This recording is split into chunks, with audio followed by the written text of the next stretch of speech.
Mobile. Mobile Youth Trends TV with Graham Brown.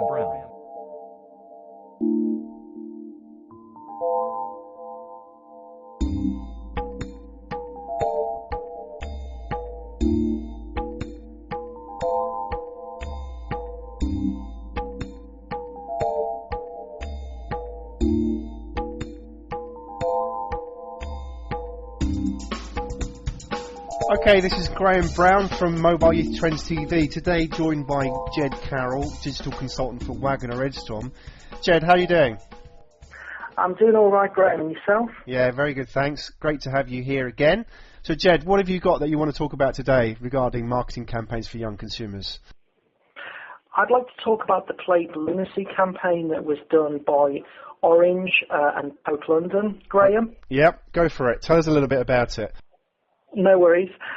Usually campaigns are kind of like an adjunct to other activities, for instance, sponsorships, so free tickets to a music festival, that kind of thing. Yep. One, in fact, the guys at Poke for Orange actually did was really, really clever, was they actually put together a whole experience or event online, of which the competition was a central part.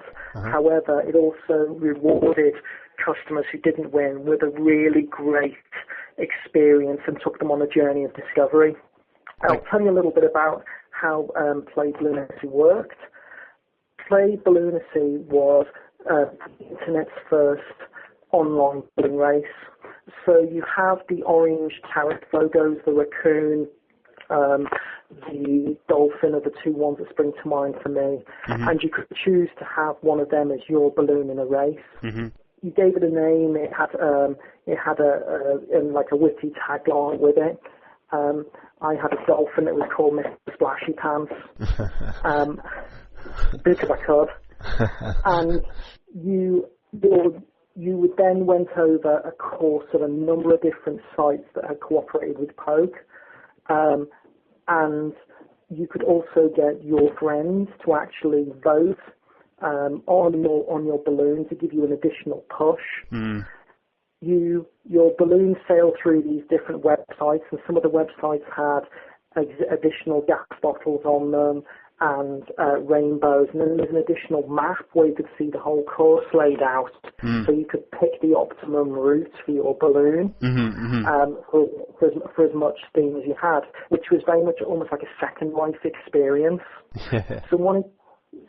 So what was really great is that you got to discover new sites that you'd never found, that you'd probably never see before. You got the chance to potentially go with you and half a dozen of your friends to Ibiza. You'd told your friends about this cool thing that they might not have been aware of through the whole kind of the buddy system that was in it. So it kind of like raised your kudos as well. And you had an overall positive experience that happened to have been provided for you by Orange. And how was the branding in that sense? You said it has happened to be provided for you by Orange. To what extent was the branding in your face? I think the branding was sympathetic. I mean, obviously, you had one of four types of balloons that you could have. There was a bird and a dolphin and I think a cat, and then which I think they call puma, and a raccoon, which were obviously the orange tariff logos rendered as helium balloons on the website, and there was a small orange square logo, but the overall, it was sympathetic to the overall artwork rather than being in your face. Okay, interesting. So, describe to us what you think were the key elements to this particular campaign in appealing to young consumers. You talked about experience and event. What else do you think was important here?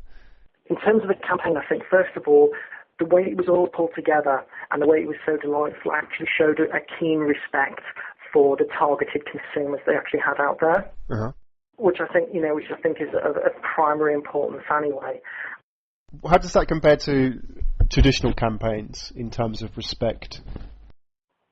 I think that a lot of traditional campaigns, they kind of like put a nod into kind of like youth culture and then just slap a label over the top of it like a plaster. Yeah. I mean, a classic example of getting this wrong was when Ericsson used to do a lot of their festival work. Yeah, tell us about that. What did they do wrong? Basically, they didn't think about how they could be really sympathetic and empathetic with the event and how their brand values tied into it. Mm. So they literally just branded it. So the whole idea of you could get awareness if you just put your logo in front of the consumer. Doesn't work. Either you get blind to it, just in the same way as I couldn't tell you what billboards I passed on the way to work. Yeah. Or you could actually get quite antagonistic against it because... Yeah. I mean, if you think about the way Glastonbury is getting slated in some quarters for being too corporate now. Okay, so in a way, young consumers could react to that by seeing it as you buying the conversation, and in a way it could backfire on you. So being sympathetic is key to the branding. Okay, so we talked about respect for the consumer. What else is important? I think second thing is the experience. It isn't, you know, they really created an event, but they managed to create an event in the kind of like the online space. It was something you could discuss with your friends. It was something that was ongoing. There was an element of discovery in there that you could actually get enjoyment out of, even if you weren't one of the lucky people to actually get, say, you and 6 of your friends to Ibiza. Uh-huh, uh-huh. What do you mean by the event and the experience here? What are we talking about? Why is that important to a young consumer? It's particularly for these consumers. If you think about any kind of involvement they have, if it's going to the shops, when people buy things now, they don't like to buy things if the shop looks like Aldi, unless you're going completely for cost. They're not only buying a phone and a tariff. They're actually buying into a set of values that I think they can actually identify with. Yes, and it's quite transparent now as well. That's the key, isn't it? Because people want to know what the values of the company are. We've seen some good examples in the past, like, for example, the Gap, where the values have been exposed, and as a result, the consumers have turned really on that particular brand. Or you can see in the mobile space the way 3 has tried to completely change their position in the marketplace from their disastrous launch a number of years ago. Yeah. So tell us a little bit about that. I mean, how has that actually worked to their favour or their detriment in terms of actually communicating their values? One fact they've done is they've aligned their values a lot closer with their consumers. They're actually now, instead of viewing the consumers just purely as a way of paying off their 3G license faster, they've thought about what are the services that are really wanted. So you can see that they changed from, for instance, playing up the whole video clips on your phone, thinking about how can we make communication more open for people. Yes, exactly. So you have the Sky phone, which is a classic example. They've also pioneered a lot of the different instant messenger platforms on their phones and are a lot more friendly to them than other providers. If you think about where Orange is at, the Play Lunacy campaign landed at just the same time as Tom Alexander's marketing changes at Orange are really announced. So it kind of landed it ended right at the time when I Am was launching. Yeah. Could you just explain for those who don't understand what I Am's about, who are listening? Sure. I Am is moving from Orange's position from really trying to position itself as an innovator and thinking about the future to being a lot more customer-centric. So I Am is all about the customer. The mobile phone, people like Orange recognise is very much a kind of like part of your person. That's the reason why Tag Heuer has now launched a new mobile handset to complement their existing watch line. It's that and the set of keys. And often people might forget the keys, is the 2 things that they leave the house with. A wallet's a nice optional extra. Yeah, good.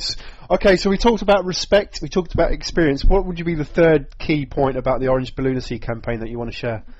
Timing.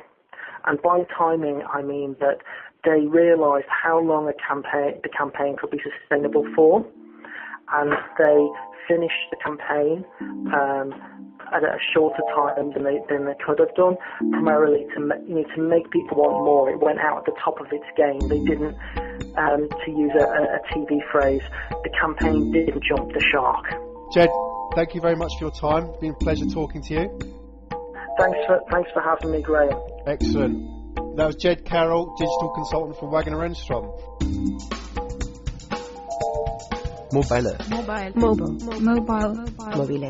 Mobile Youth Trends TV with Graham Brown.